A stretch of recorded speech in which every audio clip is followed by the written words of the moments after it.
Hey everybody, I'm Hamsack, and today we're going to be talking about a game called Turnip Boy Commits Tax Evasion.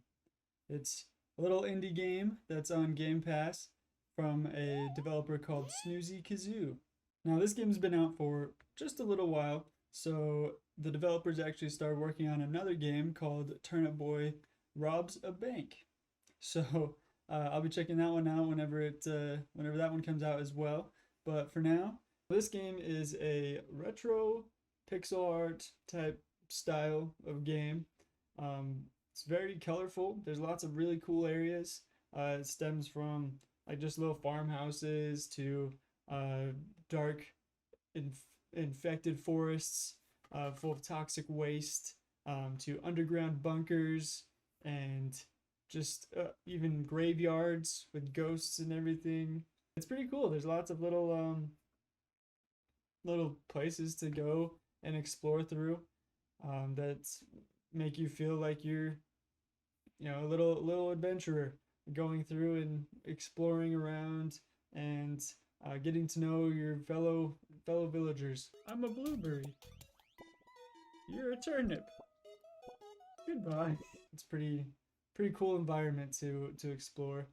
Just because it's so small time, it just makes you feel that your presence there has an impact. Stool, lady. You should be more concerned with the baby carrot than the stool.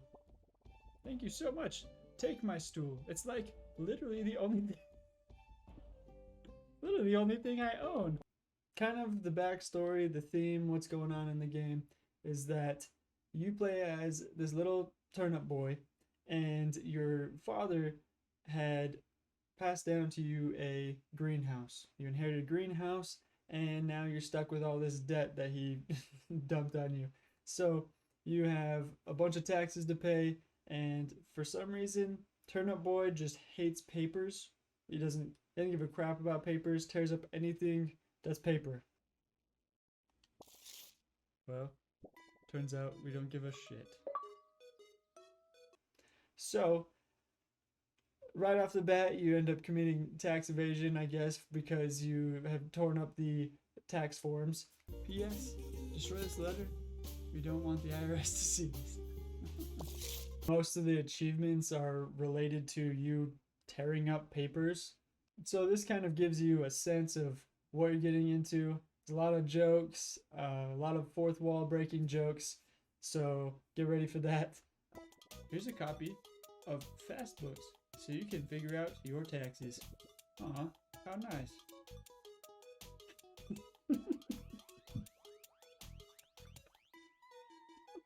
Now, there's only one difficulty in the game. It's just the standard. There's no easy or hard mode. It's just how the game is. But it feels good. There's nothing too difficult that you can't overcome, right? But it does start you out pretty easy.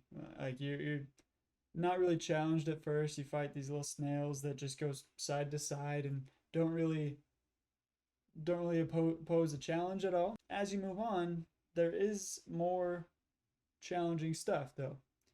So eventually you'll start fighting these worms, and the worms chase you a little bit.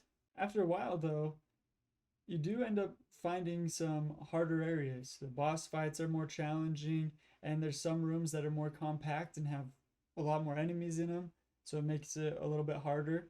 The combat in the game is easy enough where if you die, it's kind of your own fault. But they give you the tools that you need to succeed. They give you a sword, they give you this watering can for growing different plants like boom blooms, move melons, or these portal plants, or it can help you start forest fires. Don't try this at home, kids. The speed that you gain abilities and weapons feels pretty good. It makes the game easy to comprehend and move through. There was never a point in the game where I felt like I was too overwhelmed with all of the abilities and weapons it was giving me. In this game, there's a lot of interacting with people and walking around and such. But there's also a lot of puzzles and quite a bit of combat as well. Not as much combat as I would like, but towards the end, there's a lot of fast-paced gameplay.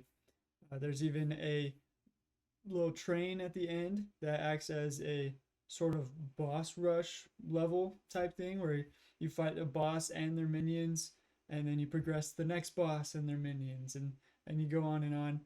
Now for the bosses, that's where most of the action happens. There's a lot more combat involved, and that's primarily where you're going to see most of the action in the game. There are other areas, but that's the main spot. There are 5 bosses, plus a god mode version of the final boss, and then for the train level, there's also a special boss there. You have the Pig King, the Rotten Cat Apple, the Stag, Liz, the Corrupt Onion, the God Onion, and then the Conductor Onion. These are each really good boss fights where it takes a really big enemy that has more powerful abilities, and it forces you to use your tools and the abilities you've learned in the past to fight against them. Now for the other enemies you'll find in the game, you'll find snails, worms, barn animals, zombie candy, evil donuts, evil rabbits, toxic waste, a crazed deer, and ghosts. There's actually some situations you put into in the game that make you think, am I the good guy or the bad guy? Because some of the stuff you do doesn't seem very nice, so it kind of makes you think a little bit. But I like that kind of twist, the little expectation shift. What? Oh, I get it, because we're all plants, so wood would be, I would assume that's why wood would be illegal, is it's a dead plant. Like I said, the snails just kind of move back and forth. They're not too difficult to avoid. But the worms, they'll chase after you, and they're a little quicker than the snails. The pigs are more aggressive and do charging attacks, whereas the sheep kind of shoot wool bolts at you. For the evil rabbits, they're not too difficult on their own, but the problem with them is there's a lot of them usually. You'll never really find just one rabbit too often. It's usually like 2 or 3, or if you keep letting them spawn, it ends up being more and more. The toxic waste, when you kill them, it will spawn a pool of poison beneath them that you'll want to avoid. The deer aren't too bad to fight against. They just charge similar to the pigs. The ghosts will spawn out of different grave sites when you break them open, and they'll just kind of chase you around. Zombie candy comes in different forms. There's these moldy popcorn balls that roll around, and the suckers, they just kind of move towards you. The cupcakes are the real menace though, because they have these stretchy arms that try to pull you towards them, and they hurt you if you get close, so you have to kind of pull yourself away from them and then keep yourself far enough away that they don't hurt you, but close enough where you can still deal damage with your sword. And of course, the saddest enemy of them all, the evil donut. They're chocolate donuts with sprinkles, and they try to shoot you with their sprinkles. And they do have to reload, so there's times where you can jump in and hit them before they hit you, and you'll want to do that while they're either reloading or just whenever you find the chance. For some of the funnest parts of this game is the NPCs. Just talking with them, there's so many exciting little NPCs to talk to that'll have some goofy commentary to bring to the game. There's a landlord who is renting his place out to a snail, a real estate agent who is willing to sell the land out from under you. Here, do you mind taking them this? I can sell them the spot they're standing on at least. There's a school teacher who's trying to get kids trapped in a cave. There's cats. There's a dog. There's a barber who doesn't like your hair. There's a graffiti artist who wants to paint on the road. There's pumpkins who don't know how to rhyme very well. Oh yeah, dude. It almost rhymes. There's a cowgirl who is one of my favorite treats. There's a doctor and an evil baby. There's gangsters, a streamer, a scientist. There's this sandwich man who wants to give me a tier 3 sub. There's guards that aren't very good at their job. There's an acorn that wants to be a carrot. This cool old lemon guy. And this guy. What's up, Mac? What the heck did you just freaking say about me, you little turnip? I'll have you know, I graduated top of my class in the pasta seals, and I've been involved in numerous secret raids on the barn, and I have over 300 confirmed kills. Alright, good for you, man. I'm trained in guerrilla warfare, and I'm the top sniper in the entire pasta armed forces. You are nothing to me, but just another target. I'll wipe you the freak out with precision, the likes of which has never been seen before on this earth. Mark my freaking words. You think you can get away with saying that crap to me over the grapevine? Think again, Turnip. As we speak, I am contacting my secret network of spies across the farmland, and your leads are being traced right now. So you better prepare for the storm, maggot. The storm that wipes out the pathetic little thing you call your life. You're freaking dead, kid. I can be anywhere, anytime, and I can kill you in over 700 ways. And that's just with my bare hands. Not only am I extensively trained in unarmed combat, but I have access to the entire arsenal of the pasta core, and I will use it to its full extent to wipe your miserable butt off the face of the continent, you little crap. If only you could have known what unholy retribution your little clever comment was about to bring down upon you. Maybe you would have held your freaking tongue. But you couldn't. You didn't. And now you're paying the price, you dang idiot. I will crap fury all over you, and you will drown in it. You're freaking dead, kiddo. So aggressive.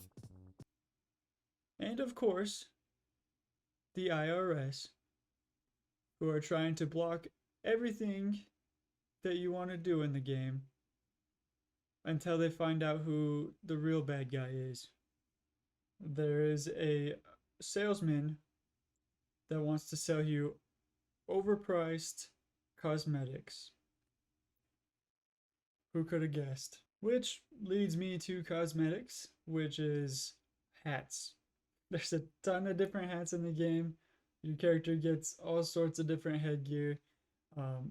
And you just get them naturally through the game. You don't really have to go out of your way to get them until the very end, where you're stuck trying to do this train a million times over just to get a few hats from this crazy salesman. Which also leads me into the bad of the game. So there's not a lot of things I had a problem with in this game. There was a lot of walking around without a lot of combat. I wish there was a little bit more fighting through the world than there was. Instead, there's just a couple of snails here and there. So I wish there was more combat throughout the world. And I wish the hats that you got at the end didn't cost so much. But, you know, that was their way of trying to get you to stick around. Now, for you achievement hunters out there, to get all the achievements, it's pretty easy. You just have to explore the world as you go along, rip up all the papers you can find, and kill all the bosses. It's pretty straightforward. There's not a lot to really explain with the achievements. They're pretty easy to get. So to wrap things up, I actually enjoyed the game quite a bit. There's a lot of things that were just really fun about the game. The combat towards the end was really action packed, and the boss fights were really cool. The NPCs to talk to were all very interesting. Like they always had something funny to say. The puzzles in the game are really cool. Whoa. None of them were overly difficult, but they still made you think a little bit. You know, they made you think about what tools do I have that I can accomplish this task. You know, so a little things here and there made the whole game just feel complete. So I really think it was a pretty good game. And I'm excited to see what this development team has in store for the next game. It looks like it's going to be another really goofy game that should be fun. All right, guys, thanks for tuning in. This was a fun game for me to try out. If you guys have any suggestions for games that I should try, any hidden gems that you want me to check out, please leave them in the comments. Also, let me know what your thoughts are on this game. Have you tried it out yet? Will you try it out yet? Why not? You know, it's on Gamepass, so give it a try. Also, please like and subscribe if you liked the content and want to see more. Otherwise, peace out, guys. See you in the next one.